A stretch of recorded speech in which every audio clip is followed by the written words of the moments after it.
On va parler de l'université d'Evergreen qui se situe dans l'État de Washington aux États-Unis. Cette université a été le théâtre en 2017 d'une polémique qui a mis au grand jour un problème de radicalisation des étudiants d'extrême gauche sur les campus des facs américaines. Je vais tout vous raconter en détail, mais avant de s'intéresser aux événements de 2017 et cette fameuse polémique, on va faire un retour en arrière pour voir quel genre d'endroit est l'université d'Evergreen. Je vais vous montrer des vidéos qui ont été capturées sur place et qui sont toutes plus dingues les unes que les autres. Et gardez bien à l'esprit que ça se passe aux États-Unis, mais tout ce que vous allez voir maintenant est déjà en train d'arriver en France. Thank you so much for coming. I am so proud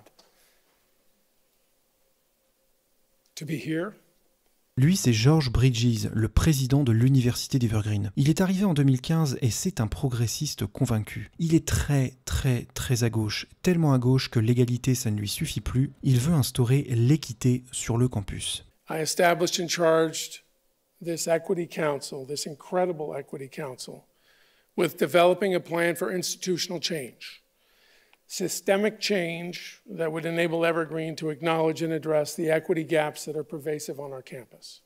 Alors normalement, l'équité, ça veut dire le système adapte les ressources aux besoins de chaque individu pour que tout le monde réussisse, en gros. Mais là, on va pas parler de ça. Parce que George, il a une idée très spéciale de ce qu'est l'équité. Pour lui, ça veut dire dictature de la bien-pensance progressiste. Et je n'exagère pas. So I hold a lot of different kinds of privilege.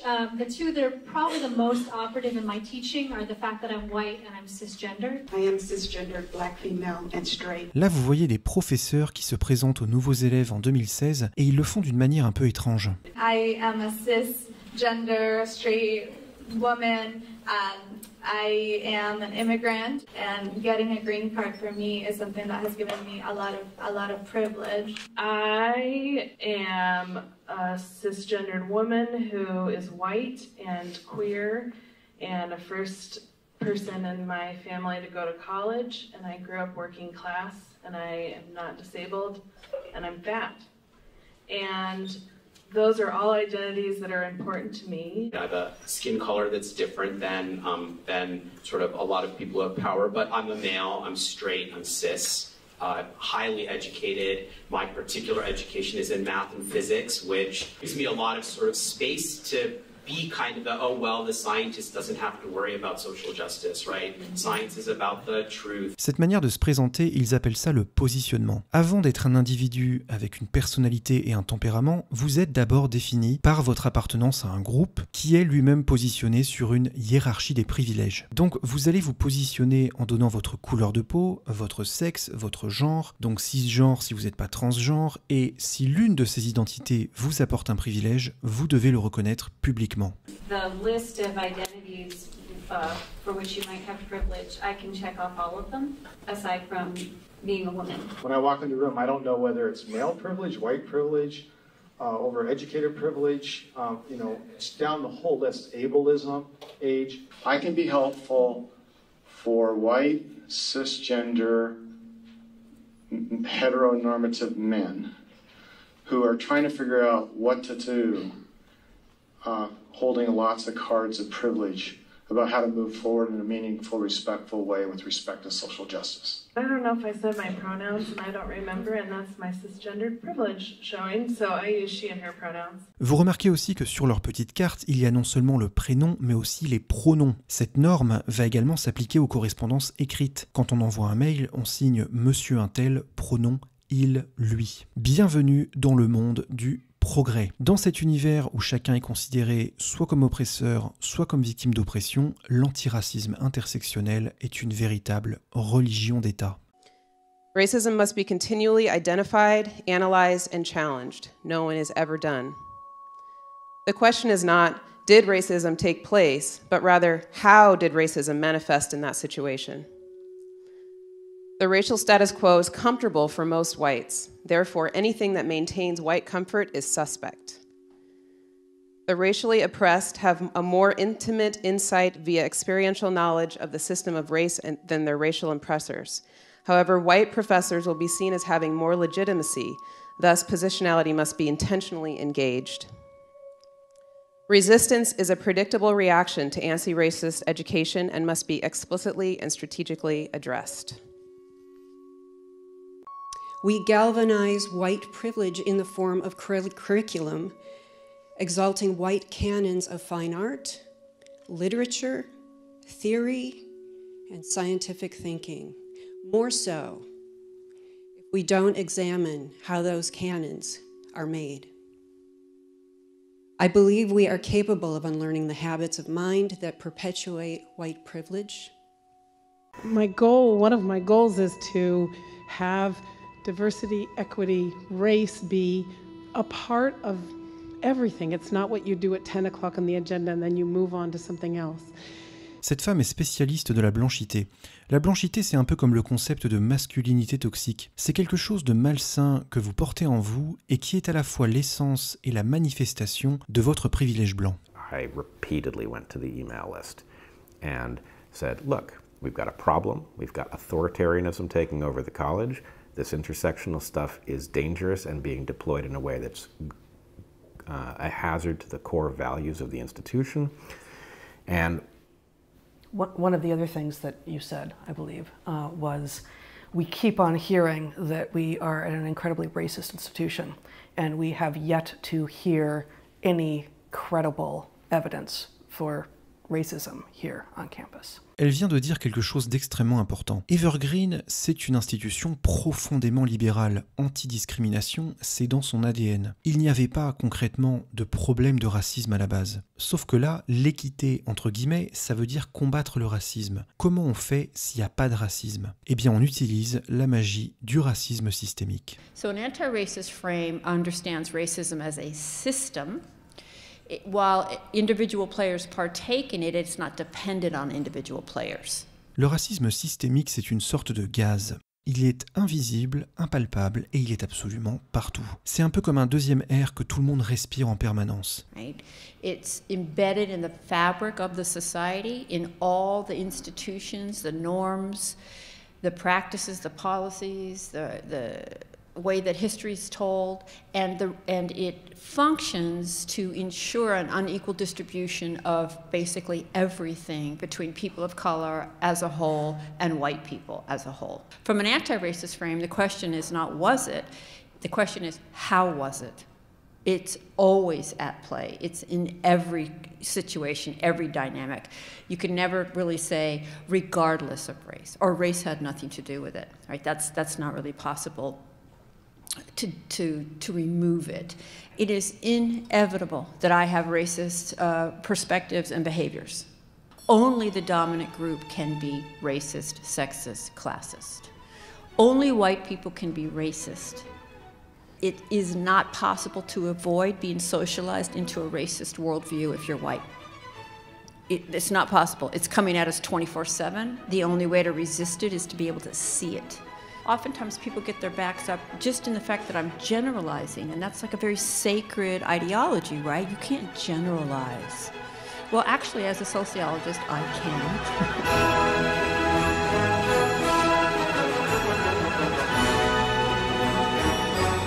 Le racisme systémique, c'est un fantôme que des gens ont créé pour pouvoir lui donner des coups de bâton encore et encore. C'est un ennemi qu'on peut combattre indéfiniment. Et que se passe-t-il quand on demande à voir le fantôme? We were discussing the question, there were all of these allegations about white supremacy at Evergreen, and every so often somebody, sometimes it was me, sometimes it was somebody else, asked about, okay, where is this white supremacy? Can we see it? Can we evaluate it? And this faculty member said that, she said, to ask students who are suffering from white supremacy to tell us about the instances of white supremacy is itself racism. And she said, we must stop asking them because we are inflicting harm on them, asking for evidence. And the phrase she used, she said, to ask for evidence of racism is racism with a capital R. And as she said, racism with a capital R, she leaned forward in her seat and she looked directly at me. And I had been leaning back in my chair. There was no opportunity to ask questions in these meetings. I sat up in my chair and I said, "Are you talking to me?" And she said, "Yes." And I looked around the room and nobody said a word. And I said, you know, at some point, you might want to check into whether or not my history lines up with the accusation of racism, because you might be very surprised. And if you don't look into it, it's going to come back to bite you. And the chair of the faculty said, Brett, this is not the place to defend yourself against accusations of racism. And I said, that's fine. Where is the place? And then the faculty member who leveled the accusation says, you should not expect a place to defend yourself against accusations of racism. And I looked around the room, the president of the college is sitting there, the provost of the college is sitting there, nobody says a word, and I said, whoa. Donc on résume, le racisme est partout, tout le temps, tous les blancs sont racistes, le seul moyen de combattre le racisme systémique c'est d'accepter son existence, sauf qu'on peut pas demander à le voir parce que c'est raciste, donc on doit voir quelque chose qu'on ne peut pas voir et suivre aveuglément la bien-pensance. I actually think racism depends on white people being really, really nice to everybody and just carrying on, right? Just be really nice and just carry on. And nothing will change or get interrupted, and you will be supporting the default, and the default is the reproduction of whiteness and white supremacy. Même si vous êtes gentil et que vous faites rien de spécial, vous participez au racisme. Je vais faire une parenthèse sur cette personne. Là, elle parle à Evergreen, mais elle n'est pas seulement à Evergreen. Cherchez son nom sur Google et YouTube, Robin DiAngelo. Vous allez voir qu'elle est absolument partout, même en France. On la laisse répandre son venin dans des tonnes de médias et dans les plus grandes universités américaines. Elle est docteure en éducation multiculturelle et elle a inventé le concept de fragilité blanche. Je vous explique ce qu'est la fragilité blanche. C'est quand vous accusez une personne blanche d'être raciste et que cette personne se défend. C'est ça, littéralement. Voilà ce qu'elle affiche pendant ses conférences. Ce que les blancs ressentent quand on leur dit qu'ils sont racistes et comment ils réagissent. Donc si vous me dites que je suis raciste, je vais me sentir attaqué, accusé, jugé ou insulté. Oui, c'est vrai. Et je vais argumenter, expliquer pourquoi je ne suis pas raciste. C'est vrai aussi. Est-ce qu'on a besoin d'un doctorat pour découvrir ça? Non. Tout ça est complètement évident, tout ça est normal. Mais cette femme n'est pas dans la recherche scientifique ou la compréhension du monde. Elle est dans le business de l'antiracisme. Son métier, c'est de vendre des armes idéologiques. Donc elle prend un comportement qui est tout à fait légitime, se défendre quand on est accusé, et elle le transfère dans un concept en carton, la fragilité blanche. Ça veut dire la même chose, sauf que dans un débat, tu peux pas dire « arrête de te défendre » parce que c'est pas un argument. Par contre, tu fais preuve de fragilité blanche, ah bah là ça passe. C'est toujours pas un argument, mais ça passe mieux. Vous voyez, c'est un produit idéologique qui se vend très bien d'ailleurs. Allez voir sur Twitter, cherchez les termes fragilité blanche, c'est déjà arrivé en France. Fin de la parenthèse. Ce que vous allez voir maintenant dépasse l'entendement, et dites-vous que c'est pas le pire de ce que vous allez voir dans cette vidéo. Vous allez voir la réunion du canoë. We're the Evergreen State College. We do diversity well. We're leading the nation in diversity. But one thing we're not leading the nation in is equity. We have a problem with racism here on campus. And we have a problem with other folks not being treated the way that they should be treated, and this is going to continue on my watch. Le personnel de l'université doit monter à bord d'un canoë de l'équité pour symboliser les efforts qu'ils vont faire pour promouvoir cette équité. And we're going to get on a canoe, okay? And we're going to get on a canoe that's going to sometimes have fierce waves, intentional or unintentional extra rocking of the boat because we're not on the same page or on the same heartbeat. So if we can bring this canoe forward some and make sure it's a straight canoe, okay? If we need to have our canoe, and John, let me know if this is not okay, can it be 3 wide? 2 wide, okay? So we got to make this happen, okay? This is our canoe.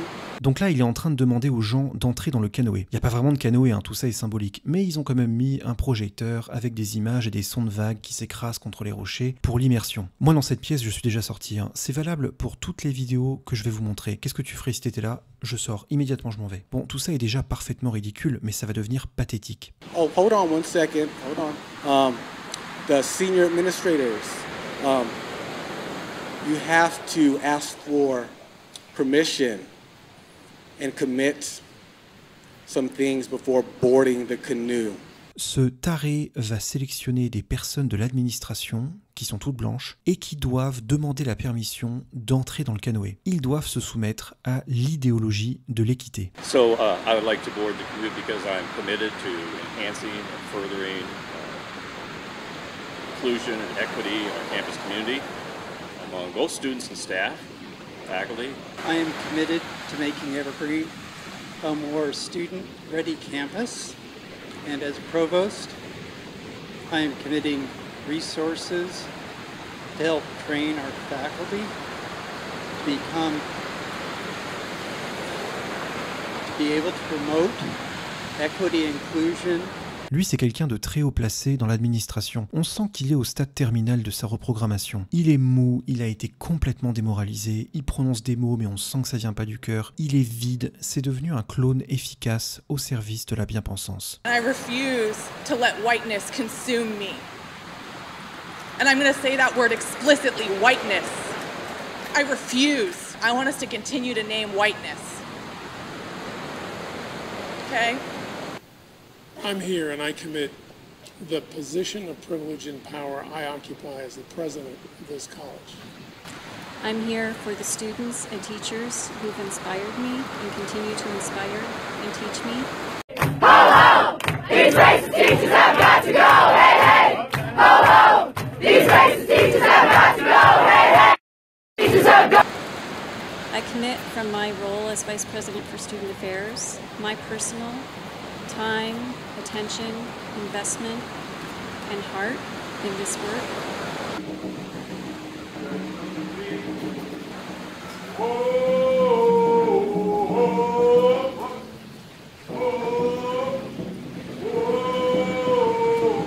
La cérémonie est terminée. Là, on sait qu'on a assisté à une étape d'un conditionnement psychologique, qui n'est pas la première étape d'ailleurs. Ça fait des années que ces gens sont baignés dans le progressisme, sinon ils auraient jamais accepté un truc pareil aussi facilement. Mais avec ce concept d'équité, on passe à un niveau supérieur. Là, on vient de voir un rituel pour entrer dans une secte. Okay, 1. How do you know you are white? Is that 1? 2. Have you always been white? 3. When did you realize you were white? 4. How did you realize you were white? 5.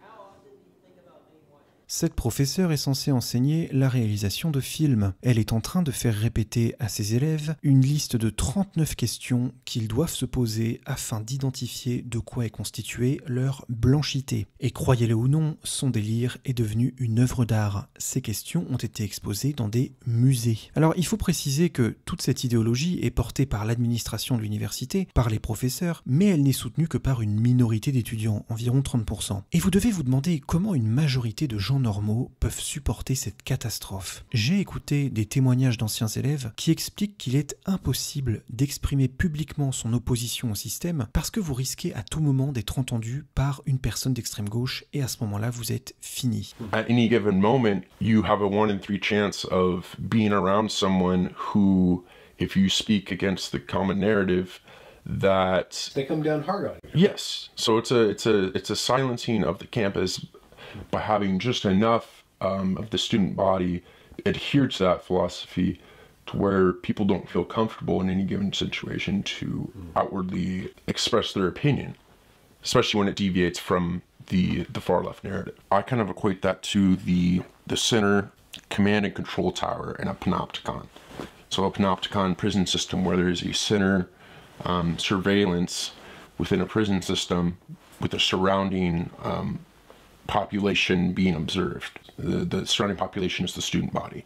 Être cancelled, littéralement être annulé, c'est une expression qu'utilise l'extrême gauche américaine pour déshumaniser leurs opposants. Quand vous êtes annulé, vous êtes considéré comme un nuisible, un ennemi du camp du bien. Et donc les règles du politiquement correct ne s'appliquent plus à vous. On peut vous insulter, vous harceler, vous violenter, vous humilier, etc. etc. Et c'est exactement ce qui va arriver à Brett Weinstein, un professeur de biologie qui enseignait à Evergreen depuis une quinzaine d'années. Donc là on a fait un petit tour du contexte à l'époque, histoire de vous mettre dans le bain. Maintenant on va voir à quoi mènent ces idéologies toxiques qui sont des bombes à retardement. L'université d'Evergreen a une tradition qui s'appelle appelle le Day of Absence, littéralement jour d'absence. Une fois par an, les élèves et le personnel de couleur quittent volontairement l'établissement pendant une journée. Donc ce jour-là, en principe, il n'y a que des blancs sur le campus. L'intérêt, c'est que les blancs ressentent l'absence des personnes de couleur et le rôle que jouent ces personnes dans la société est mis en valeur. Pourquoi pas? Mais en 2017, le comité qui organise ce jour d'absence décide d'inverser les règles de la tradition. Les élèves et le personnel blanc d'Evergreen sont priés de ne pas se rendre sur le campus. Et ça n'a pas plu du tout à Brett Weinstein. I asked white student staff and faculty not to come to campus, and that did not at all sit well with me. As I said in my letter, I said that there was all the difference in the world between a population deciding to absent themselves from a shared space in order to highlight their role and a population deciding to absent another population from a shared space, which I find unacceptable as a person, as somebody devoted to the gains of the civil rights movement. And I should also probably say, as a Jew, when people start telling me where I can and cannot be, it rings alarm bells. Brett envoie un email à l'administration d'Evergreen, une lettre, pour expliquer qu'il ne participera pas à la journée d'absence. Cette lettre, elle a rien de polémique, c'est juste pour dire, les gars, si les élèves noirs veulent s'absenter pour faire passer un message, ok, mais l'administration n'a pas à demander aux blancs de s'absenter. Il faut que ce soit volontaire, sinon c'est une forme de ségrégation. La lettre va être publiée dans le journal officiel de l'université et les étudiants d'extrême gauche vont considérer qu'elle est profondément raciste. Ils vont aller encercler Brett Weinstein à la sortie d'un de ses cours. C'est le début de la polémique d'Evergreen.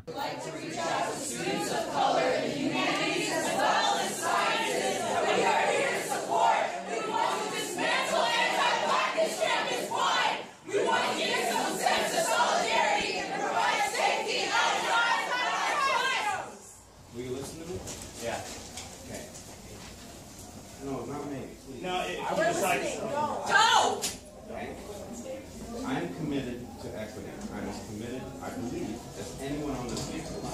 I happen to disagree with other folks on this campus about the way there, okay? But I'm not an unreasonable person. I'm not uninterested. I'm not uninformed about history. I know the implications of these things. I have arrived where I've arrived from a different route. I've arrived there through academic study. I know why racism happens. We live racism. We don't have to study it to understand it. We live it. And the issue is you think scientific proves everything. What about all the racist scientific theories they had about black people for so long? Explain that. May I answer? No. It is not your listen. You're going to listen. You asked me a question. I would like to answer. Hey, hey! Ho, ho!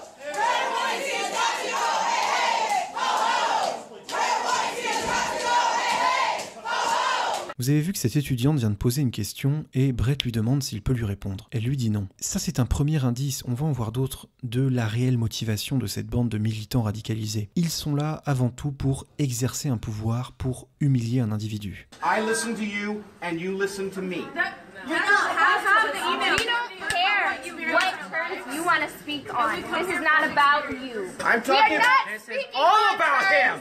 On terms of white privilege. This is not a discussion. You have lost that one. I am talking about terms that serve the truth. Those are the terms. House of dialectic. You said some racist shit. Can you apologize? I did not. You don't know. I do not believe that anybody on our faculty with intent specially targets. Exactly.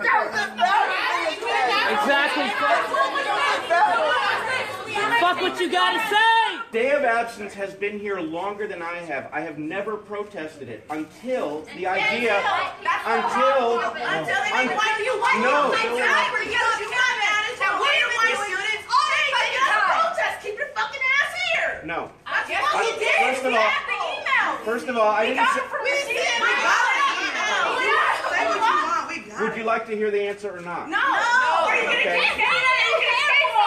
Yeah, resign. What? Resign. I'm not resigning. Okay. If I owe an apology, I will deliver it. Wait, hey.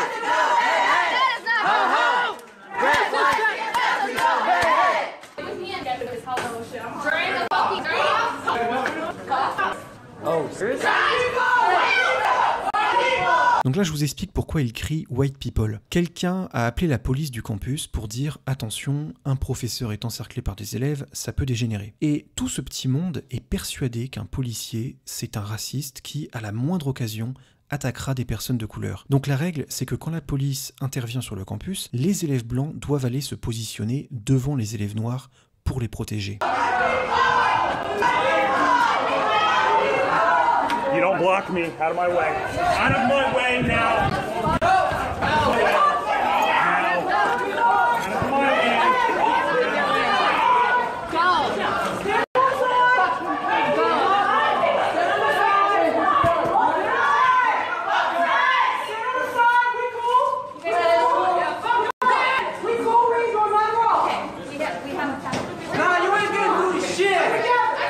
Vous avez vu le policier qui essaye de passer pour trouver Brett Weinstein et qui est repoussé par les élèves. Écoutez bien la manière dont les étudiants d'extrême gauche vont raconter cet événement à la direction de l'université quelques heures plus tard. Police deliberately push past white students to target people of color. We deliberately asked white students to be a barrier between the police because we know the relationship that black and brown people have with the police. They made an effort to push them out of the way to get to us when everyone was doing the same thing. So to me, that feels like targeting black and brown people. And you can't tell me that that's not targeting black people because we have the evidence on camera that they literally pushed white people out of the way to attack black and brown bodies. Please send me that video. So I want you to really sit with that when you go home and you kiss your white kids. Remember that you did that to us. You stuck us out in the cold. Your silence is white violence. Yeah, I was waiting to say that this whole meeting. White silence is violence. Y'all need to understand that. But we have You no, sitting but aside, we don't have any letting legal your way to faculty, claim that. letting your coworkers, letting your students go through this, like that's violence. Le degré de mauvaise foi est stratosphérique. Évidemment que le policier va passer à travers les élèves blancs. Ils sont sur son chemin. Et évidemment qu'il veut atteindre les élèves noirs. Ils sont aussi sur son chemin. Il est là pour trouver un professeur. Mais ce récit va devenir la version officielle. Un policier blanc a tenté d'agresser des élèves noirs. J'ai retrouvé le communiqué de presse qui a été diffusé ce jour-là, 23 mai 2017, et on dirait un texte écrit par le ministère de la Vérité dans 1984. Déjà, il y a cette phrase très révélatrice vers la fin du texte. Ceci est le seul récit véritable en cours des événements d'aujourd'hui. Donc, on possède la vérité, mais c'est en cours, la vérité peut évoluer. La colère des étudiants était compréhensible, mais il n'était absolument pas menaçant. Brett Weinstein refusait d'écouter et a tenté plusieurs fois de prendre la parole. L'officier Timothy Odell est arrivé et a tenté de passer à travers le groupe d'élèves blancs qui protégeait les personnes de couleur et les handicapés. Rendez-vous compte de ce que la tournure de cette phrase implique. La police d'État et la police municipale sont arrivés et ont menacé les étudiants avec leurs bâtons. Là, il faut vraiment comprendre, il y avait quelques policiers en renfort autour du campus, ils avaient des bâtons, ce qui est menaçant. J'ai cherché partout, il n'y a aucune trace de cette soi-disant confrontation avec des policiers. Les étudiants, craignant pour leur vie, se sont retirés dans la bibliothèque et ont fini par se rendre dans le centre trans et queer, donc le centre LGBT du campus. Tout a été complètement déformé, mais c'est le récit que les étudiants d'extrême gauche vont choisir de croire et d'amplifier. C'est leur vérité. Cet après-midi-là, le président de l'université, George Bridges, organise une grande réunion dans une cafétéria du campus pour calmer la situation. In approaching the meeting, one goes down a hallway on this 4th floor, and the hallway is completely controlled by anarchists. At the point that I show up, they assign somebody to me to mind my every move. There's food that has been supplied by the college, the state college, and the announcement is made that the food is for people of color only. Food, water. The chairs are also to be reserved for people of color. Then it turns out there are enough chairs, so white people are allowed to sit in the back. In the back, yeah. J'ai regardé cette réunion en entier parce que c'est fascinant. C'est 2 heures de plaintes complètement irrespectueuses, souvent hystériques, d'une suprématie blanche qui menacerait constamment les élèves de couleur sur le campus. So first and foremost, you're so fucking full of shit and like don't give a damn what you have to say. You're not doing shit. You're talking about a motherfucking training that's going to happen in the summer. What about our protection right now?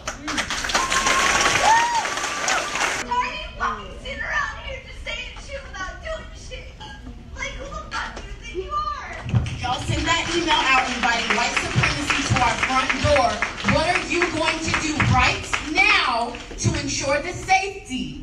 is the most violent fucking system to ever breathe. The thing is that my ancestors were slaves and your ancestors were not. Fuck you and fuck the police. Why is it all these black women and femmes doing all this emotional labor in this space? These white-ass faculty members need to be holding him and all these people accountable. We don't need to be doing all things.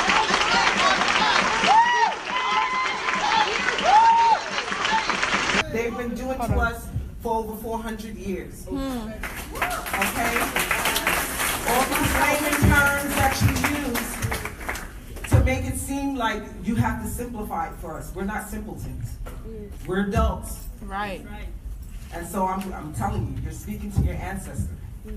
All right? We've been here before you. We built these cities. Right. We've had civilization way before you ever had. Right. Coming out your caves, okay? So, you feel stressed? You feel fucking pressure? That's all day, every day. Personne, à aucun moment dans les 2 heures de vidéo, ne va donner un seul exemple pour illustrer ce soi-disant racisme omniprésent. C'est un fantôme. À part bien sûr l'incident de la matinée, mais bon, ça c'était pas un incident raciste. Tout le monde va traîner Bret Weinstein dans la boue, ils vont exiger son renvoi, et voilà ce qui se passe quand l'accusé essaye de prendre la parole.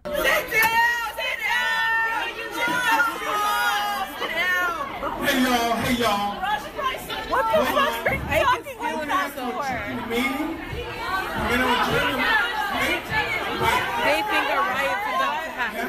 Donc le prof est entouré de 150 élèves qui lui crachent à la gueule et il n'a pas le droit de se défendre. Mais la scène la plus incroyable de cette réunion, c'est celle-ci.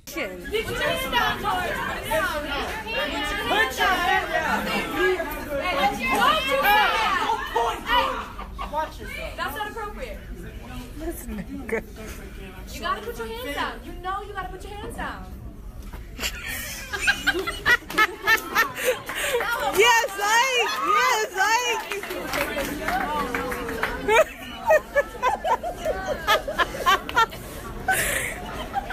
Ike is a damn fool, y'all. Les étudiants demandent au président d'arrêter de bouger ses mains quand il parle parce que c'est un comportement oppressif. Et il obéit. Il place ses mains derrière son dos et les étudiants rigolent.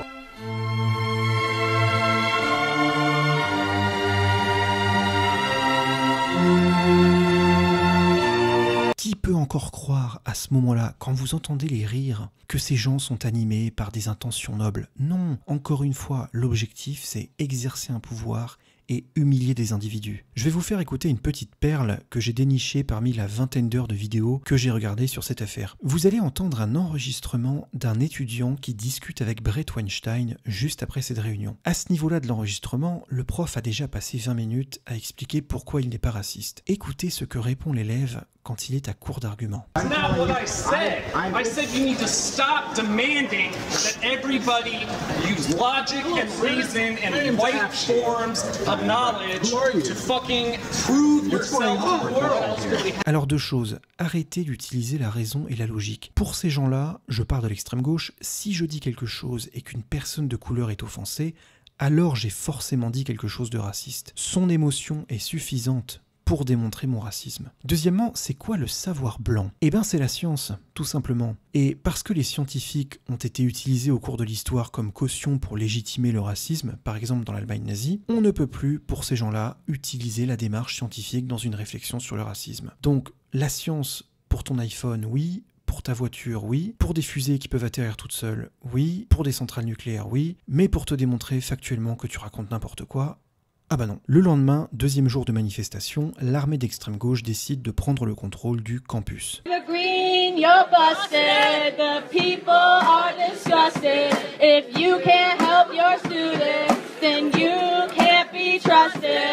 Hey, hey, ho, ho, these racist teachers got to go. Hey, hey, ho, ho, these racist teachers. Evergreen and most institutions are built on a racist model, and Evergreen claims to not be part of that process and has done very damaging things to its students of color, particularly its black students. And so we are here demonstrating taking student control over an institution that we're paying to be at to make sure that our needs are being met. So the priority is that they stay in that room. If they aren't in that room, then we did something wrong. So you'll need to watch that door, watch all the doors, watch the windows. You need to keep eyes on them. And somebody needs to go in that room real quick to make sure that there's no way in that room for them to leave. That's the #1 priority until we get our demands here. The second priority is that I don't believe the cops are coming. If they were to come, we need to know that information. The only priority is that y'all stay in this space until those demands can happen. So that's the only thing that we're concerned about.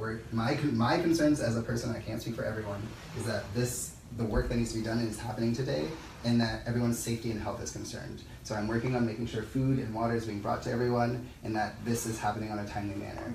So I don't need to hear anything else, but I want y'all to know an update about things. Do y'all need anything at all? The people who are in this room watching this happen, are y'all clear?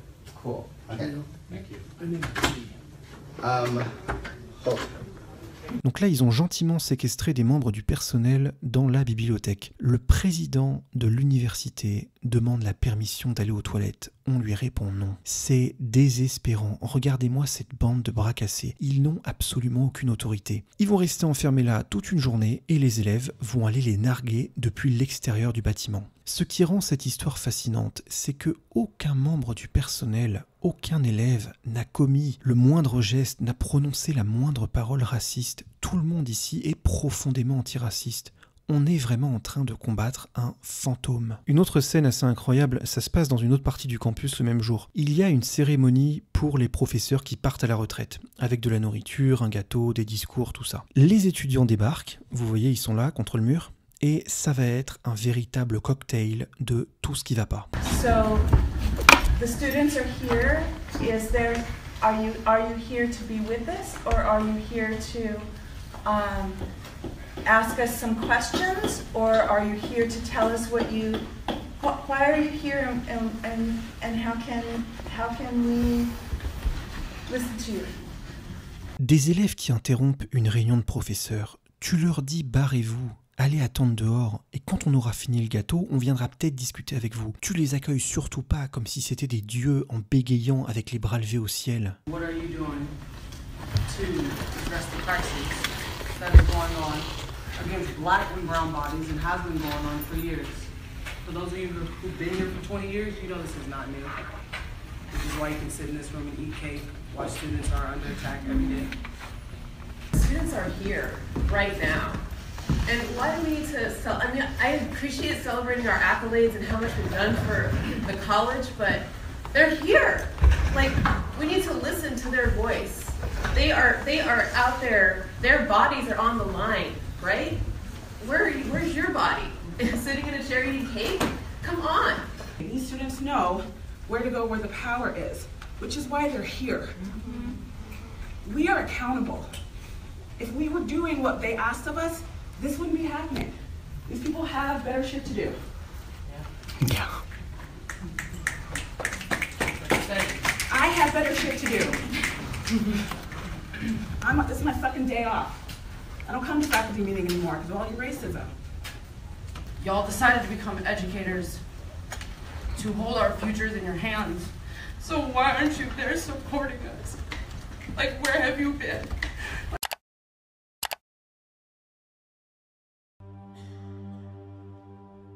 Y'all decided to become educators to hold our futures in your hands. So why aren't you there supporting us? Like, where have you been? Like, as educators, you're there holding our futures. You're there to, like, help us grow. Yeah, like... I would like to go now, but I also don't want to offend anyone by walking out. So would it be okay if some of us walk over? I don't know if you identify as white or not. The fact that you're even afraid of offending somebody by leaving and going to support the students in which you all are here to serve is laughable to me. It's embarrassing. It's sad. It's disgusting. That's what your job is to do, is to educate us. Would you find it more helpful if we stayed and talked with you, or more helpful if we go over to the library? I would find it a lot helpful on behalf of the student body if all of y'all got up together and walked over to support the students that support you, and have done that. Even when you continuously hurt us, when you continuously take our credit away, even though we pay for them. I want some cake. We need extra hands to bring food to the students. Anyone?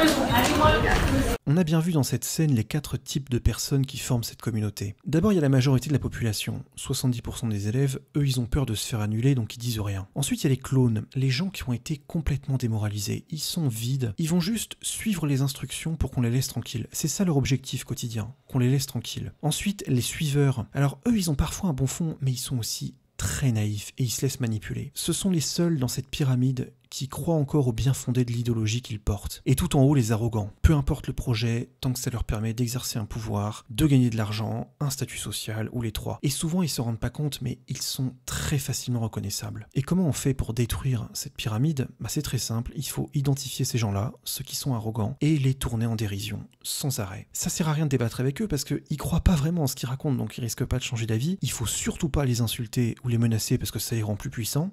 Par exemple, dans les semaines qui ont suivi tous ces événements, il y a un taré qui a appelé la police et qui a dit Yes, I'm on my way to Evergreen University now with a 44 Magnum.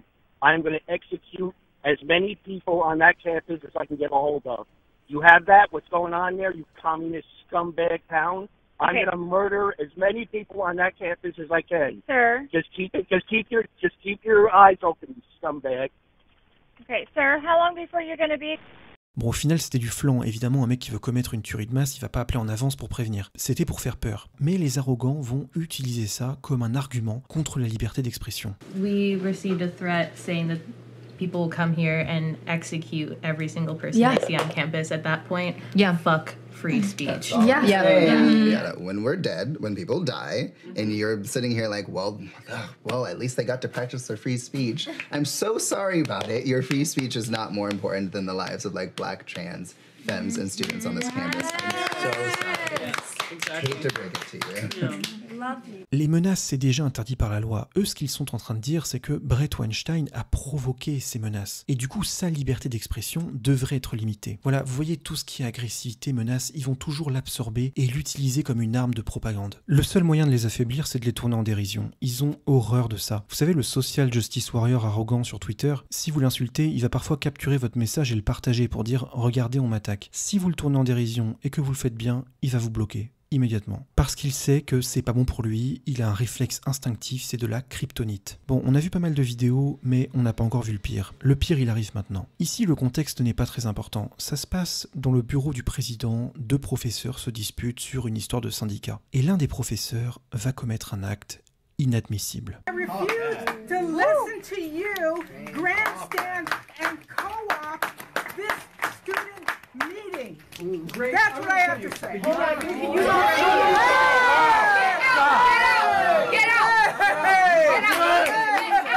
Get out! You're not helpful. Get out! Can you listen to your shirt? Get out! Shake and chill. You need to go.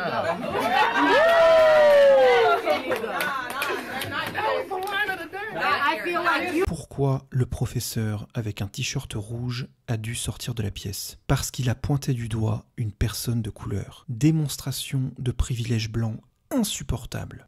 You were just holding him. You saw him go from 0 to 60 just like that. If he was any closer, he looked like he was gonna like jump at her. I felt like he threatened her in front of everybody. Il est passé de 0 à 100 d'un claquement de doigts. S'il avait été plus proche, il aurait attaqué la personne. On n'est même pas à 1 minute après l'événement que le récit de propagande est déjà en train de s'écrire. Et il va être amélioré ce récit. 2 jours plus tard, un membre du personnel parle de l'incident pendant une assemblée. But I have a question about my safety and everybody's safety here. Because as I watched the videos and you witnessed in your office when a person of privilege was challenged about his privilege, and when he lunged at a faculty member who spoke eloquently today. What is going to happen? How are you going to keep me safe on this campus? And how are you going to keep Grace Huerta and our other students here safe when a faculty member or a staff member feels privileged enough to charge and use language that is inflammatory, threatening, and frightening? How are you going to keep me safe on this campus? Because That man appeared to be tall. I don't know, never seen him, but had I been in the room, I would have been very afraid.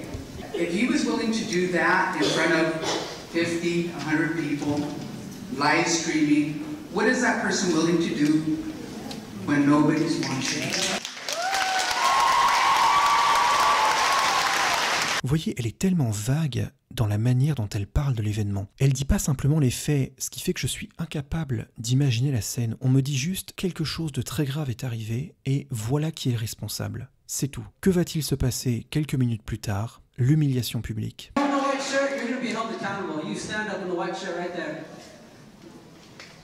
You don't get to just act out in front of people like that.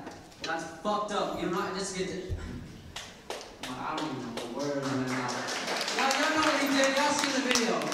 Look at him, see his face. You're going to be held accountable to the community. Whether the institution does it or we have to do it. There's the call out. Thank you. Il faut se rendre compte que cet homme est sous contrôle mental depuis des mois. Il n'a plus de liberté d'expression, plus aucune dignité, c'est un clone. Et à ce moment-là, dans le bureau du président, il se dit mais attends, mais pour qui elle se prend celle-là à me parler sur ce ton? Et il se réveille dans un environnement tellement absurde et toxique que le simple fait de pointer quelqu'un du doigt est considéré comme un acte de rébellion insupportable. Enfin, pas si insupportable que ça, parce qu'on peut quand même lire la joie sur le visage de cette étudiante qui est en train de se dire « Ah, on va avoir une nouvelle victime à humilier ». Et en effet, le clone sera rapidement remis à sa place. Dans les jours qui ont suivi, l'université est tombée dans l'anarchie. La situation est devenue insupportable, non seulement pour Brett Weinstein, mais aussi pour beaucoup d'étudiants. Brett, il habitait juste en face du campus. Et pour se rendre à l'université, il devait traverser une forêt à vélo. Il y avait des groupes d'étudiants d'extrême gauche postés dans cette forêt pour surveiller et avertir les autres de son arrivée. La police du campus lui a demandé de ne plus circuler à vélo parce que c'était trop dangereux. Et quand il a pris sa voiture, les étudiants ont bloqué la circulation à l'entrée du campus pour contrôler chaque véhicule. Major protests, they are stopping vehicles coming on and leaving campus, asking who you are. What? You want me there? No, I'm giving you a heads up. You may not be coming in. Why wouldn't I come in? Who's stopping them? Isn't it our guys? It's our students that are stopping people. Oh, our students that are stopping people. Why aren't we stopping them from stopping people? Because the president has told Stacy to stand down. We're not to do anything. Really?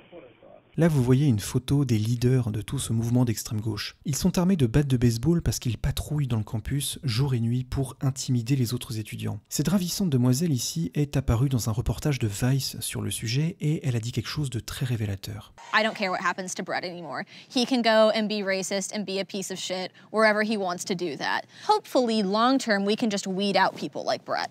Bon, déjà, elle est incroyablement arrogante, mais surtout, elle n'hésite pas à déshumaniser ses adversaires idéologiques en les comparant à des mauvaises herbes dont il faut se débarrasser. Et elle le fait devant une caméra de télévision de manière totalement décomplexée. Ça montre encore une fois le caractère malsain de l'idéologie qu'elle porte. La situation à Evergreen va tellement se dégrader que l'État de Washington va étudier la possibilité de privatiser l'université et donc de lui retirer une grosse partie de ses financements publics. Malheureusement, ça se fera pas, mais tout ça va quand même devenir une affaire d'État et le président de l'université devra aller s'expliquer devant le Sénat de l'État de Washington. The choice I made was strategic. I was very concerned, particularly when they were surrounding me and surrounding our administrators and in my office, that if law enforcement were to come in, that there would be perhaps violence, perhaps damage to property, damage to the students. L'université ne fera absolument rien pour aider son employé, Brett Weinstein. Elle va au contraire l'enfoncer et essayer de s'en débarrasser. Brett finira en effet par quitter son travail, mais Evergreen sera condamné à lui verser $500 000 de dommages et intérêts. Toute cette histoire va faire du bruit au niveau national dans les mois qui vont suivre, notamment grâce aux vidéos capturées par les étudiants qui vont buzzer sur Internet. Brett Weinstein sera invité par le Congrès américain pour s'exprimer sur cette affaire et plus généralement sur la liberté d'expression dans les campus des universités américaines. Parce que ce problème de radicalisation des étudiants d'extrême gauche n'est pas limité à Evergreen, même si je pense que c'est le pire exemple, il y en a eu beaucoup d'autres. What I have seen functions much more like a cult, in which the purpose is only understood by the leaders and the rest have been seduced into a carefully architected fiction. Most of the people involved in this movement earnestly believe that they are acting nobly to end oppression. only the leaders understand that the true goal is to turn the tables of oppression. I do want to push back a little bit, though, on the assessment that it is the left, because really it isn't one left. The problem, though, is when you speak out on a college campus from a perspective on the left that does not fit this orthodoxy, you are immediately categorized as on the right, which makes it look that the left is monolithic and all shares this opinion, but it's not the case. Pour finir, Evergreen va devenir la risée du pays et l'université va en subir les conséquences puisque les inscriptions vont chuter dès la rentrée suivante, ce qui va forcer l'administration à augmenter les frais d'inscription. C'est assez ironique que les actions de l'extrême gauche mènent au final à l'augmentation des frais et donc l'aggravation de la précarité des étudiants. Pour conclure, qu'est-ce qu'on peut retenir de toute cette affaire? D'abord que c'est pas une histoire de racisme, de couleur de peau, de discrimination, etc. Tout ça n'est qu'un prétexte. Ces gens-là, ils sont d'extrême gauche, mais à une autre époque, dans une autre culture, ils auraient été d'extrême droite. La vérité, c'est qu'ils ne croient en rien à part le pouvoir. C'est une histoire de pouvoir. On leur a servi sur un plateau une idéologie avec tout un vocabulaire, toute une dialectique qu'ils ont utilisée comme une arme pour anéantir la liberté d'expression de leurs opposants politiques. Il y a des gens dont c'est le métier de profiter des injustices de l'histoire et des tensions sociales pour manufacturer des concepts sociologiques toxiques. Par exemple, cette femme dont on a parlé tout à l'heure qui crée et distribue justement des munitions idéologiques qui pourront être utilisées dans des combats politiques. Et il y a un océan d'étudiants, plutôt de gauche, qui est prêt à s'armer de ces munitions pour gagner du pouvoir. Et pendant ce temps, rien n'est réglé. Il n'y a aucun réel progrès. Au contraire, c'est du sabotage social. C'est ce que vous avez vu dans cette vidéo. Vous avez vu du sabotage social et une prise de pouvoir. Est-ce qu'on a avancé dans la réconciliation, la tolérance, etc. Non. On a pourri la vie de quelqu'un de respectable, on a humilié des individus et on a ruiné la réputation d'une université. Alors, pourquoi c'est important que nous, Français, on s'intéresse à ce qui se passe dans une université de l'autre côté de l'Atlantique? Pourquoi j'ai fait cette vidéo en fait? Eh bien parce que l'extrême gauche française s'inspire aujourd'hui à 100% de l'extrême gauche américaine. C'est son seul fournisseur d'idéologie. Il y a d'ailleurs des médias qui ont senti le bon filon et qui se sont spécialisés dans le portage de ces idées d'un côté de l'Atlantique à l'autre. Huffington Post, Vice, Combini, Brut et compagnie. Et moi je me demande ce qu'il se passe actuellement dans les universités françaises. Je suspecte fortement que le même genre de sabotage est en train de se produire sur certains campus français. Dites-moi en commentaire si vous êtes à la fac et que vous avez remarqué ce genre de délire, pointez le bout de son nez, ça m'intéresse. Voilà, je pense que j'ai fait le tour. Je sais pas quand je referai une vidéo, peut-être dans 2 semaines, peut-être dans 2 ans, on verra bien.